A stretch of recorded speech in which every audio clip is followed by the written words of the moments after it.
Cara, se você está querendo montar um sistema de som realmente de cinema na sua casa, muito provavelmente você deve ter visto os preços e eles não ajudam muito a gente se a gente quer montar um equipamento do zero.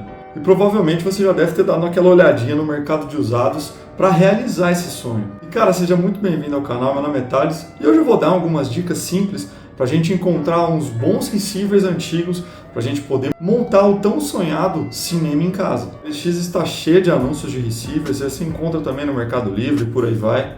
Mas nós precisamos às vezes de uma boa direção para escolher um bom equipamento. Então a primeira coisa que a gente tem que entender é que mesmo a gente indo para o mercado de usados, a gente encontrar bons equipamentos não é barato. A gente não vai conseguir montar o nosso sistema todo com um som top de qualidade por R$500. Vai ser realmente algo espetacular se você conseguir isso. Não que a gente não encontre bons receivers por R$500, mas o sistema completo com todas as caixas, subwoofer ativo, é muito difícil. Bom, sabendo a primeira coisa que a gente vai gastar algum dinheiro, vamos aprender a escolher os equipamentos. Tem uma grande diferença entre receivers e aqueles home theaters comerciais que a gente encontrava antigamente. Eu mesmo tenho esses home theaters comerciais, já mostrei para vocês aqui no canal, mas eu tenho aqui no meu escritório. É um equipamento da Sony, já está comigo há 12, 14 anos, já não me lembro mais, mas foi a primeira aquisição que eu fiz com o meu primeiro salário. Quando eu ganhei meu primeiro salário, ele caiu na conta, naquele mesmo mês eu já fui numa loja porque eu sou apaixonado por som e eu era louco para ter um home theater, então eu já fui lá, já parcelei, já comprei já. E ele está comigo desde então. Mas quando a gente olha ele mais de perto, a gente vê que ele não tem muita potência e quando a gente sobe muito o som, às vezes a gente ouve algumas distorções. Lógico, tudo isso vai depender do espaço que você tem para você soltar esse som e como tudo isso vai funcionar.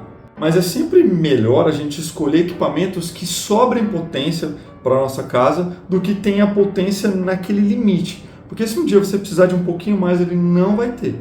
Esse meu sistema da Sony aqui é um sistema de 850 watts, mas ele é um sistema 5.1 com um subwoofer passivo. E esse tipo de sistema ele vai funcionar para espaços pequenos. Lógico, nele a gente não consegue alta qualidade de som, realmente não é um cinema em casa, mas você já tem uma experiência bem mais interessante que o som da sua TV, já tem um sistema 5.1 que você vai ter realmente uma imersão muito maior, mas esse tipo de equipamento ele falta em qualidade e ele falta em potência. Então, se você tem um espaço pequeno e você quer algo mais simples, ele vale a pena. Você pode encontrar diversos desses equipamentos no mercado de usados, mas cara, muito cuidado, porque equipamentos ruins com essa configuração você encontra de rodo. Realmente, esse equipamento que eu tenho, eu sinto que ele falta potência e ele já era considerado um dos tops dessa categoria. Então assim, a gente encontra muita coisa ruim nessa categoria. Então vai com calma, olha bem, pesquisa bastante e eu vou dar algumas dicas quando a gente for procurar um receiver que vai funcionar para esses home theaters mais basiquinhos. Mas se a gente quer montar realmente um cinema em casa, coisa de qualidade, a gente tem que focar em equipamentos de qualidade. Porque uma coisa é fato, os sistemas de sons eles não evoluem da mesma velocidade que os sistemas de áudio. Por exemplo, o sistema 5.1 que a gente conhece que são essas 5 caixas em volta mais um subwoofer, ele é muito antigo, ele foi inventado na década de 70, ou seja, desde a década de 70 até mesmo hoje em dia, esse som é atual e equipa diversos dispositivos com essa mesma configuração.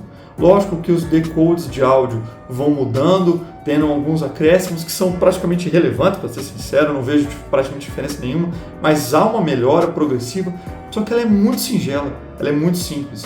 Então se a gente focar em bons equipamentos que reproduzam um sistema de som 5.1, mesmo que eles sejam antigos, cara, ele ainda vai ter um som muito bom hoje em dia. Isso não é algo fora da curva, a gente encontra equipamentos antigos de som 2.0, 2.1, que a galera gosta muito para poder ouvir música, principalmente quem curte música mesmo, que gosta de vinil, eles sempre procuram esses receivers 2.0, 2.1 mais antigos, porque eles tinham uma construção muito mais robusta. A verdade é que cada vez que passa, cada dia que passa, os materiais, os componentes, o ferro em si, o cobre, ele vai ficando mais caro e para tentar viabilizar a produção, eles tentam enxugar de alguma forma. Então eles vão tirando progressivamente a qualidade dos equipamentos. E aqueles que ainda mantêm a robustez, a qualidade, eles vão ficando cada vez mais caros. Por isso que vale muito a pena e faz muito sentido você montar um sistema mais antigo. Porque ele ainda é atual. A idade dele não diz muito, e sim o sistema que você está querendo comprar. Se você está querendo comprar um sistema 5.1, cara, um 5.1 antigo, um 5.1 novo vai funcionar da mesma forma. Se está querendo montar um 7.1 antigo e um 7.1 novo, vai funcionar da mesma forma. Se é que o 7.1 ou 5.1 antigo não funcione melhor. Lógico que as novas tecnologias mostraram uma evolução. Hoje em dia a gente já tem o sistema de áudio 5.2.1, que é realmente o Dolby Atmos ativo, ele realmente é uma evolução.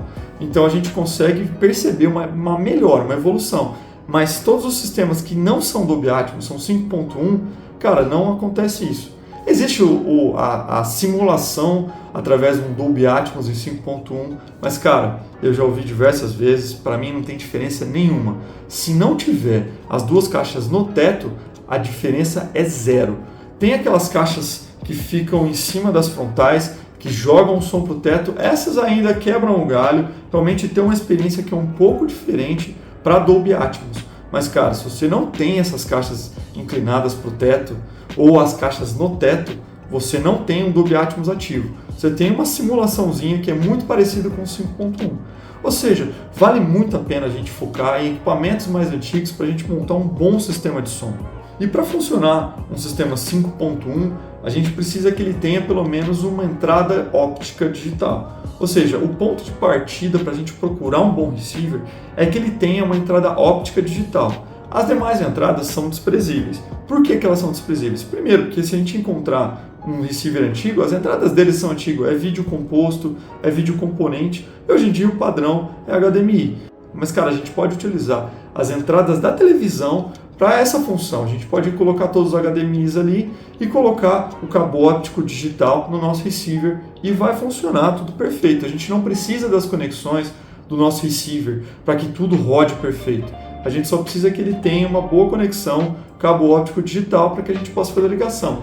Se ele já tiver um cabo HDMI ARC ou eARC, cara, perfeito. Você já está com um dispositivo um pouco mais atual, sem problema nenhum. Basta que as especificações dele sejam boas, ele é um equipamento bom, vai rodar perfeito. O dispositivo que eu tenho aqui em casa é esse receiver da Sony, e eu ligo ele através do cabo óptico digital e ele tem um som fantástico. Um outro ponto que a gente tem que ficar esperto na hora da gente comprar esses receivers e até mesmo as caixas de som é a gente procurar por subwoofers ativos. Cara, você precisa de um subwoofer ativo. O subwoofer é o que vai encorpar os graves. Se a gente deixar apenas pela potência do receiver, muito da potência que a gente olha no catálogo do receiver vai ser disponível para o subwoofer e ele não vai ser um equipamento tão robusto. Quando a gente tem um subwoofer ativo, ele tem a potência dele, cara, a capacidade sonora dele sobe muito. Ou seja, sempre procure por dispositivos subwoofers ativos. Mas agora, entrando na potência e na impedância, de como tudo isso funciona, aqui merece um ponto de atenção. Eu vou tentar explicar de uma forma bem resumida o que é impedância e potência. A potência RMS é a potência de saída do alto-falante, é o que a gente espera que o alto-falante jogue para fora. E a impedância é a resistência que o alto-falante vai trazer para essa corrente elétrica para que ele possa bater, que ele possa pulsar. Ou seja, quanto maior a impedância, menor a potência. Então nisso a gente já começa a entender que equipamentos que são vendidos com 1000 watts RMS, mas aí a gente vê impedância pequena, quer dizer que ele tem uma baixa potência. Por quê? Porque quanto menor a impedância, maior a potência. Então vou te dar um exemplo para você entender. Pensa comigo que o seu receiver mande 200 watts de potência para uma saída de som. Se essa saída for 8 ohms, isso aqui é números meramente ilustrativos. Mas vamos falar assim que ele tem 8 ohms de saída. Quando essa potência de 200 watts passa pela impedância de 8 ohms, ela vai entregar uma potência RMS de 100 watts. Ou seja, de 200 caiu para 100. Se a gente tem um equipamento de 6 ohms, a gente manda 200, passa pela resistência de 100 ohms, vai entregar 140 watts para a gente. Ou seja, foi um ganho de potência de 40 watts. Só que esse ganho de potência não quer dizer qualidade. A gente perde qualidade nessa potênciazinha. E quando a gente tem os equipamentos mais simples, como esse meu aqui do escritório, que é um equipamento de 4 ohms, quando você manda 200, ele vai passar a 160. Lógico, tudo isso são exemplos meramente ilustrativos. Mas o que a impedância traz? A impedância, ela traz qualidade para o seu equipamento. Lógico que não é somente isso, mas ele é um ponto de atenção. Geralmente equipamentos de 8 ohms, por ter mais resistência, o alto-falante ele bate de uma forma diferente. Ou seja, ele vai privilegiar aquele aspecto mais grave, subgraves, encorpado. Ele, vamos dizer assim, ele traz aquele som mais aveludado para o seu sistema. Ele tem uma imersão maior e, consequentemente, uma resistência maior. Quando a gente começa a diminuir a potência, a gente começa a tirar esses graves e subgraves, esse som mais enveludado, para um som mais estridente.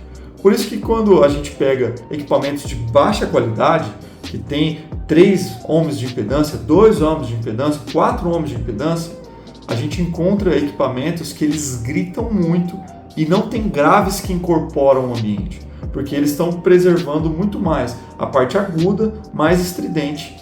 Quando a gente pega 2 equipamentos que têm a mesma potência, porém impedâncias diferentes, a gente consegue sentir a diferença sonora de cada um. E cara, eu tenho esses 2 receivers, os 2 têm a mesma potência, 850 watts. Cara, a diferença sonora é imensa, até mesmo a capacidade máxima dele. Esse som na capacidade máxima a gente consegue ouvir tranquilamente um filme, às vezes a gente punha, às vezes quando eu vou assistir um filme aqui no escritório eu coloco realmente no máximo e ele não chega a incomodar, dependendo do som. Às vezes um filme ele foi gravado com uma potência mais baixa e cara, isso não se repete no receiver da sala. O receiver da sala eu sempre ouço do médio para baixo. Raramente eu coloco no máximo. Cara, no máximo é só para mostrar para alguém e é questão de segundos, porque o som é muito forte mesmo, chega a incomodar.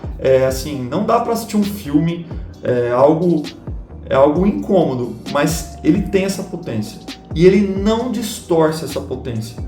Quando a gente coloca um equipamento que tem 4 ohms, 3 ohms e coloca no máximo, a gente consegue ver umas distorções harmônicas nele, alguns chiados de fundo.